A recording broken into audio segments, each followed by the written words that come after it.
ನೋಡಿ, ಯಾರಿಗೆ ಅಂತ ಸ್ವಲ್ಪನ ಕಾಮನ್ ಸೆನ್ಸ್ ಇದು ಮಾತಾಡಿದ್ರೆ ಆಗುತ್ತೆ. ಅದಾದ್ಮೇಲೆ ನಮ್ಮ ಸಂವಿಧಾನ ಬಂದಿಲ್ವಾ? 1947ರಿಂದ ಏನ್ ಮಾಡ್ತಾ ಇದ್ರು? ಮತ್ತೆ ನಾವು ಹೇಳಿದ್ವಿ ಬ್ರಿಟಿಷ್ ಹತ್ರ ನೋಂದಣಿ ಮಾಡಿಸ್ಕೋಬೇಕಂತ. ಎಷ್ಟೊಂದು ಫ್ಯಾಮಿಲಿ ಟ್ರಸ್ಟ್ 150 ವರ್ಷದಿಂದ ನಡ್ಕೊಂಡು ಬಂದಿದೆ ನಮ್ಮ ದೇಶದಲ್ಲಿ. ಅವರೆಲ್ಲರೂ ಬ್ರಿಟಿಷ್ ಹತ್ರ ನೋಂದಾಯಿಸಿದ್ರಾ? ಈಗ ಕಾನೂನಾತ್ಮಕವಾಗಿ ಕಲೋನಿಯಲ್ ಲಾಸ್ ಅಂತ ಇತ್ತು. ಅದಾದ್ಮೇಲೆ ಅವೆಲ್ಲ ಬದಲಾವಣೆ ಆಗಿ ಸಂವಿಧಾನದ ಅಡಿನಲ್ಲಿ ಬಂತು. ನಮ್ಮ ಏನು ಸಮಾಜದಲ್ಲಿರುವಂತ ವೈವಿಧ್ಯತೆ ಇರ್ಬೋದು, ನಮ್ಮಲ್ಲಿರುವಂತ ಕಾನೂನು ಇರ್ಬೋದು, ನಮ್ಮಲ್ಲಿರುವಂತ ವಿಭಿನ್ನತೆ ಇರ್ಬೋದು ನೋಡ್ಕೊಂಡು ನಾವು ಮಾಡ್ಕೊಂಡಿದೀವಿ. ಎಲ್ಲರೂ ರಿಜಿಸ್ಟರ್ ಆದ್ರು, ಇವ್ರು ಯಾಕೆ ರಿಜಿಸ್ಟರ್ ಆಗಿಲ್ಲ? ಆಮೇಲೆ ಇವ್ರೇನ್ ರಿಜಿಸ್ಟ್ರೇಷನ್ ಆಗ್ಬೇಕಾಗಿಲ್ಲ ಅಂತ, ಹಿಂದೂ ಧರ್ಮ ರಿಜಿಸ್ಟ್ರೇಷನ್ ಆಗಿದೆಯಾ ಅಂತ ಕೇಳ್ತಾರೆ. ಅದು ಧರ್ಮ ಸ್ವಾಮಿ, RSS ಧರ್ಮನಾ?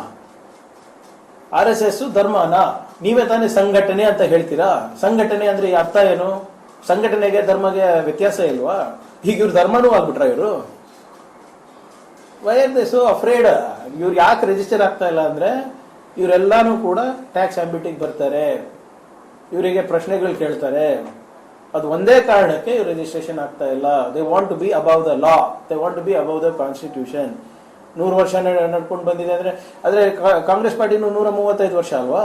ನಾವು ನೋಂದಣಿ ಆಗಿಲ್ವಾ? ನಾವು ಸಂಘಟನೆ ತಾನೆ, ಒಂದು ಸಂಘಟನೆ ತಾನೆ. ಅವಾಗ ಬ್ರಿಟಿಷ್ ಟೈಮ್ನಲ್ಲಿ ನಾವೇನು ಅಲ್ಲಿ ನೋಂದಣಿ ಆಗಿಲ್ವಾ? ಏನ್ ಮಾತಾಡ್ತಾರೆ ಇವರು? ಕಾಮನ್ ಸೆನ್ಸ್ ಇದೆಯಾ? Does anybody with a little bit of application of law and application of mind ಈಗ ಮಾತಾಡೋದಿಲ್ಲ. ಸುಮ್ಮನೆ ನಾನು ಹೇಳಿಲ್ವಾ, ಪಬ್ಲಿಕ್ ಡಿಬೇಟಿಗೆ ಕರ್ಸ್ರಿ. ಸುಮ್ಮನೆ ಯಾವುದೋ ಒಂದು ಕೇಶವ ಗ್ರೂಪದಲ್ಲಿ ಕೂತ್ಕೊಂಡು ಆ ಸ್ವಯಂ ಸೇವಕಗಳ ಮುಂದೆ ಮಾತಾಡೋದಲ್ಲ. ಯರ್ ಕಾನ್ಫಿಡೆಂಟ್ ಅಲ್ವಾ? ಕರ್ಸಿ ಎಲ್ಲ ಒಂದು ಕಾನೂನು ತಜ್ಞರ ಮುಂದೆ, ಮತ್ತೆ ಏನು ಇನ್ಕಮ್ ಟ್ಯಾಕ್ಸ್ ತಜ್ಞರ ಮುಂದೆ ಬಂದು ಮಾತಾಡ್ಲಿ if you are so confident. Constitutional bodies ಮುಂದೆ ಬಂದು ಮಾತಾಡ್ಲಿ if you are so confident. ಅದು ಇದು ಬಿಟ್ಟು ನಿಮ್ಮ ಗುಂಪಿಗೆ ಮಾತಾಡಿ, ನಿಮ್ಮ ಗುಂಪಲ್ಲೇ ಚಪ್ಪಾಳೆ ಹೊಡಿಸ್ಕೊಂಡು ಲೀಗಲ್ ಏನಿದೆ ಇಲ್ಲೀಗಲ್ ಏನಿದೆ ಅದು ನೀವೇ ತೀರ್ಮಾನ ತಗೊಂತೀರಾ? ಸೊ ಇದನ್ನ ಕೊಡ್ತೀವಿ ನಿಮ್ಗೆ ಎಲ್ಲ ದಾಖಲೆ. ನಿನ್ನೆ ಇನ್ನೊಂದು ಸ್ಟೇಟ್ಮೆಂಟ್ ಮಾಡಿದ್ರು, ಏನು ನಾವು ಯಾವಾಗಲೂ ಕೂಡ ತ್ರಿವರ್ಣವನ್ನ ಧ್ವಜವನ್ನ ನಾವು ರಕ್ಷಣೆ ಮಾಡಿದ್ವಿ, ಗೌರವ ಕೊಟ್ಟಿದೀವಿ ಅಂತ ಇವತ್ತು ಹಾಕಿದೀವಿ ನೋಡಿ. 1947ನಲ್ಲಿ FIR ಆಗಿದೆ. RSS ನವರು ಏನು ನಮ್ಮ ತ್ರಿವರ್ಣ ಧ್ವಜವನ್ನ ಏನು ತೆಗೆದಿ ಕಾಲಿಂದ ತುಳಿದಿ ಡ್ರೈನಿಗೆ ಹಾಕಿರೋದು ಒಂದು ಕೇಸ್ ಆಗಿದೆ, ಹಾಕಿದೀವಿ ನೋಡಿ ಅದು. ಬಟ್ ಅದರಲ್ಲೇ ಹೇಳ್ತಾರೆ ಸರ್, ಭಗವದ್ ಧ್ವಜನೇ ರಾಷ್ಟ್ರ ಧ್ವಜ ಆಗ್ಬೇಕಾಗಿತ್ತು, ಆದ್ರೆ ಅದನ್ನ ಒಪ್ಲಿಲ್ಲ ಗಾಂಧೀಜಿ. ಫ್ಲಾಗ್ ಕಮಿಟಿ ಪ್ರೊಸೀಡಿಂಗ್ಸ್ ನೋಡಿದಾರ ಇವರು? ನಾನು ಹೇಳಿಲ್ವ ಇವ್ರದ್ದು ಎಲ್ಲ ಆಲ್ಟರ್ನೇಟ್ ಹಿಸ್ಟ್ರಿ ಸರ್, ನಿಮ್ಗೆಲ್ಲ ಕೊಡ್ತೀನಿ ನಾಳೆ. ಫ್ಲಾಗ್ ಕಮಿಟಿನಲ್ಲಿ ಆಗಿದ್ದೇನು, ಹೇಗಾಯ್ತು, ಏನಾಯ್ತು, ಇವ್ರು ಎಲ್ಲಿದ್ರು? ಇವರು ಫ್ಲಾಗ್ ಕಮಿಟಿನಲ್ಲಿ ಪಾರ್ಟಿಸಿಪೇಟ್ ಮಾಡಿದ್ರಾ? ಕಾನ್ಸ್ಟಿಟ್ಯೂಂಟ್ ಅಸೆಂಬ್ಲಿ ಡಿಬೇಟ್ಸ್ ನಲ್ಲಿ ಪಾರ್ಟಿಸಿಪೇಟ್ ಮಾಡಿದ್ರಾ? ಯಾವಾಗ ಸಂವಿಧಾನವನ್ನ ನಾವು ಲೋಕಾರ್ಪಣೆ ಮಾಡಬೇಕಾದಾಗ ಇವರೇ ತಾನೇ 150 ದಿನ ಪ್ರೊಟೆಸ್ಟ್ ಮಾಡಿದ್ದು ಇದರಲ್ಲಿ, ರಾಮಲೀಲಾ ಮೈದಾನಲ್ಲಿ. ಸಂವಿಧಾನ ಬೇಡ, ಮನುಸ್ಮೃತಿ ಬೇಕು ಅಂತ. ಈ ನಮ್ಮ ರಾಷ್ಟ್ರಧ್ವಜ ಅಬ್ಶಕುನ ಅಂತ ಈ ಆರ್ಗನೈಸರ್ ಮ್ಯಾಗಝೀನ್ ಅಲ್ಲಿ ಬರ್ದಿರೋದು ಯಾರು? ಕಾಂಗ್ರೆಸ್ನವರ? ಇವ್ರು ತಾನೆ. ಇವರು ಎಡಿಟೋರಿಯಲ್ ನಲ್ಲಿ ಪ್ರಿಂಟ್ ಹಾಕಿದೆ. ದೇರ್ ಈಸ್ ದಟ್ ಇದನ್ನ ನಾವು ಸಾರಾಸಗಟವಾಗಿ ತಿರಸ್ಕಾರ ಮಾಡ್ತೀವಿ ಅಂತ ಅವ್ರು ಬರ್ದಿರೋದು, ನಾವಲ್ಲ. ನಾನು ಅದಕ್ಕೆ ಹೇಳ್ತಾ ಇದ್ದೀನಲ್ಲ, ದಯವಿಟ್ಟು ಅವರ ಆರ್ಗನೈಸರ್ ಮ್ಯಾಗಝೀನ್ ಅನ್ನ ಇವರೆಲ್ಲರೂ ಓದ್ಬಿಟ್ರೆ ಎಷ್ಟು ದೊಡ್ಡ ದೇಶ ದ್ರೋಹಿಗಳು ಇವರು ಅಂದ್ಬಿಟ್ಟು ಇವರಿಗೆ ಅರಿವಾಗುತ್ತೆ. ಅದ್ರ ಬಗ್ಗೆ ಯಾಕೆ ಕೇಳಲ್ಲ? ನೋಡಿ, ಅದೇ ಹೇಳ್ತಾ ಇದ್ದೀನಲ್ಲ, ಇವರೆಲ್ಲರೂ ಯಾರಿಗೆ ಅಡ್ರೆಸ್ ಮಾಡಿದ್ರು? ನಿನ್ನೆ ಯಾರಿಗೆ ಅಡ್ರೆಸ್ ಮಾಡಿದ್ರು? ಸ್ವಯಂ ಸೇವಕರಿಗೆ ಅಡ್ರೆಸ್ ಮಾಡಿದ್ರು. ಅವ್ರು ಇವ್ರೇನ್ ಹೇಳ್ತಾರೆ ಅದೇ ಕೇಳ್ತಾರೆ. ಪಬ್ಲಿಕ್ಗೆ ಅಡ್ರೆಸ್ ಮಾಡೋಣ, ನೋಡೋಣ, ಒಂದು ಓಪನ್ ಡಿಬೇಟ್ ಆಗ್ಬಿಡ್ಲಿ. ಮೀಡಿಯಾಗಳು ಇರಲಿಲ್ಲ, ಅವ್ರು ಎಷ್ಟು ತೋರಿಸ್ಬೇಕು, ಏನ್ ಮಾಡಬೇಕು ಎಲ್ಲ ಸ್ಟೇಜ್ ಡೇ ಇರುತ್ತೆ. ಒಂದು ಓಪನ್ ಡಿಬೇಟ್ ಮಾಡ್ಬಿಡ್ಲಿ. ಆರ್ಗನೈಸರ್ ಮ್ಯಾಗಝೀನ್ ಅಲ್ಲಿ ಸಂವಿಧಾನದ ಬಗ್ಗೆ ಬರ್ದಿರೋದು ನಿಜಾನಾ ಇಲ್ಲ? ರಾಷ್ಟ್ರಧ್ವಜದ ಬಗ್ಗೆ, ರಾಷ್ಟ್ರಧ್ವಜವನ್ನ ತಿರಸ್ಕಾರ ಮಾಡಿದ್ದು ನಿಜಾನಾ ಇಲ್ವಾ? ಮನುಸ್ಮೃತಿ ನಾವು ನಮ್ಮ ದೇಶದ ಸಂವಿಧಾನ ಆಗ್ಬೇಕಾಗಿದೆ ಅಂತ ಅವರು ಪ್ರಸ್ತಾಪ ಮಾಡಿದ್ರ ಇಲ್ಲ? ಮಾತೃಭೂಮಿ ಅಲ್ಲ ನಮ್ದು, ಇವ್ರು ಭಾರತ್ ಮಾತಾ ಕಿ ಜೈ ಅಂತಾರೆ. ನಮ್ದು ಮಾತೃಭೂಮಿ ಅಲ್ಲ, ನಮ್ದು ಪಿತೃಭೂಮಿ ಅಂದ್ಬಿಟ್ಟು ಸಾವರ್ಕರ್ ಅವ್ರು ಹೇಳಿದ್ರ ಇಲ್ಲ? ನಮ್ಮ ದೇಶ ವಿಭಜನೆ ಧರ್ಮದ ಆಧಾರದ ಮೇಲೆ ಮಾಡ್ಬೇಕು ಅಂದ್ಬಿಟ್ಟು ಪ್ರಸ್ತಾಪ ಸಾವರ್ಕರ್ ಅವರು ಇಟ್ರ ಇಲ್ಲ? ಅದು ಚರ್ಚೆ ಮಾಡ್ಲಿ. ಇವರು ಇಷ್ಟು ದೇಶಭಕ್ತರಿದ್ರೆ, ಇಷ್ಟು ಕರೆಕ್ಟ್ ಆಗಿದ್ರೆ ಬರ್ಲಿ, ಓಪನ್ ಪಬ್ಲಿಕ್ ಡಿಬೇಟಿಗೆ ಬರ್ಲಿ ಇಂಟೆಲೆಕ್ಚುಯಲ್ಸ್ ಜೊತೆ. ನಾವು ಏನು ಬೇರೆ ಏನು ಪ್ರಶ್ನೆ ಕೇಳಲ್ಲ, ಬರೇ ಅವರ ಮ್ಯಾಗಝೀನ್ ಆರ್ಗನೈಸರ್ ಮ್ಯಾಗಝೀನ್ ನಲ್ಲಿ ಏನಿದೆ ಅಷ್ಟೇ ಕೇಳ್ತೀವಿ. ಒಪ್ತಾರಾ? ಅದಕ್ಕೆ ಒಪ್ಪಲ್ಲ ಅವರು. ಅವರ ಸ್ವಯಂ ಸೇವಕಗಳಿಗೆ ಏನೇನು ಸುಳ್ಳು ಹೇಳಬೇಕು, ಏನೇನು ಬ್ರೈನ್ ವಾಶ್ ಮಾಡಬೇಕು ಅಷ್ಟೇ ಮಾಡ್ತಾರೆ. ನೋಡಿ, ಯಾರಿಗೆ ಅಂತ ಸ್ವಲ್ಪನ ಕಾಮನ್ ಸೆನ್ಸ್ ಇದು ಮಾತಾಡಿದ್ರೆ ಆಗುತ್ತೆ. ಅದಾದ್ಮೇಲೆ ನಮ್ಮ ಸಂವಿಧಾನ ಬಂದಿಲ್ವಾ? 1947ರಿಂದ ಏನ್ ಮಾಡ್ತಾ ಇದ್ರು? ಮತ್ತೆ ನಾವು ಹೇಳಿದ್ವಿ ಬ್ರಿಟಿಷ್ ಹತ್ರ ನೋಂದಣಿ ಮಾಡಿಸ್ಕೋಬೇಕಂತ. ಎಷ್ಟೊಂದು ಫ್ಯಾಮಿಲಿ ಟ್ರಸ್ಟ್ 150 ವರ್ಷದಿಂದ ನಡ್ಕೊಂಡು ಬಂದಿದೆ ನಮ್ಮ ದೇಶದಲ್ಲಿ. ಅವರೆಲ್ಲರೂ ಬ್ರಿಟಿಷ್ ಹತ್ರ ನೋಂದಾಯಿಸಿದ್ರಾ? ಈಗ ಕಾನೂನಾತ್ಮಕವಾಗಿ ಕಲೋನಿಯಲ್ ಲಾಸ್ ಅಂತ ಇತ್ತು. ಅದಾದ್ಮೇಲೆ ಅವೆಲ್ಲ ಬದಲಾವಣೆ ಆಗಿ ಸಂವಿಧಾನದ ಅಡಿನಲ್ಲಿ ಬಂತು. ನಮ್ಮ ಏನು ಸಮಾಜದಲ್ಲಿರುವಂತ ವೈವಿಧ್ಯತೆ ಇರ್ಬೋದು, ನಮ್ಮಲ್ಲಿರುವಂತ ಕಾನೂನು ಇರ್ಬೋದು, ನಮ್ಮಲ್ಲಿರುವಂತ ವಿಭಿನ್ನತೆ ಇರ್ಬೋದು ನೋಡ್ಕೊಂಡು ನಾವು ಮಾಡ್ಕೊಂಡಿದೀವಿ. ಎಲ್ಲರೂ ರಿಜಿಸ್ಟರ್ ಆದ್ರು, ಇವ್ರು ಯಾಕೆ ರಿಜಿಸ್ಟರ್ ಆಗಿಲ್ಲ?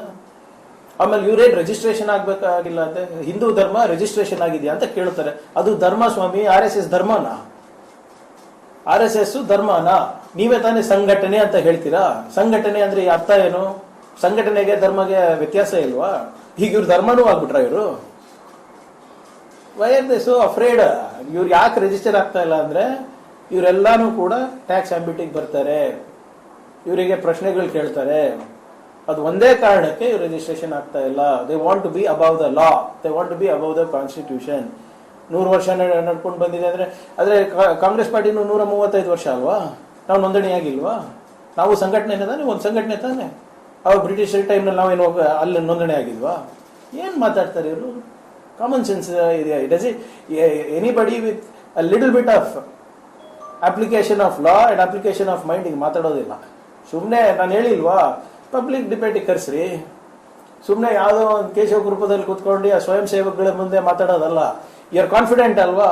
ಕರೆಸಿ ಎಲ್ಲ ಕಾನೂನು ತಜ್ಞರ ಮುಂದೆ, ಮತ್ತೆ ಏನು ಇನ್ಕಮ್ ಟ್ಯಾಕ್ಸ್ ತಜ್ಞರ ಮುಂದೆ ಬಂದು ಮಾತಾಡ್ಲಿ. If you are so confident. Constitutional bodies ಮುಂದೆ ಬಂದು ಮಾತಾಡ್ಲಿ if you are so confident. ಅದು ಇದು ಬಿಟ್ಟು ನಿಮ್ಮ ಗುಂಪಿಗೆ ಮಾತಾಡಿ, ನಿಮ್ಮ ಗುಂಪಲ್ಲೇ ಚಪ್ಪಾಳೆ ಹೊಡಿಸ್ಕೊಂಡು ಲೀಗಲ್ ಏನಿದೆ ಇಲ್ಲೀಗಲ್ ಏನಿದೆ ಅದು ನೀವೇ ತೀರ್ಮಾನ ತಗೊಂತೀರಾ?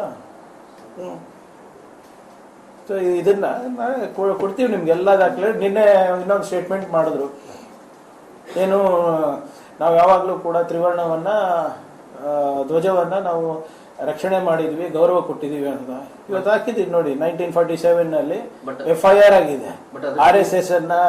RSS ನವರು ಏನು ನಮ್ಮ ತ್ರಿವರ್ಣ ಧ್ವಜವನ್ನ ಏನು ತೆಗೆದಿ ಕಾಲಿಂದ ತುಳಿದಿ ಡ್ರೈನಿಗೆ ಹಾಕಿರೋದು ಒಂದು ಕೇಸ್ ಆಗಿದೆ, ಹಾಕಿದೀವಿ ನೋಡಿ ಅದು. ಬಟ್ ಅದರಲ್ಲೇ ಹೇಳ್ತಾರೆ ಸರ್, ಭಗವಧ್ವಜನೇ ರಾಷ್ಟ್ರಧ್ವಜ ಆಗ್ಬೇಕಾಗಿತ್ತು, ಆದ್ರೆ ಅದನ್ನ ಒಪ್ಲಿಲ್ಲ ಗಾಂಧೀಜಿ. ಫ್ಲಾಗ್ ಕಮಿಟಿ ಪ್ರೊಸೀಡಿಂಗ್ಸ್ ನೋಡಿದಾರ ಇವರು?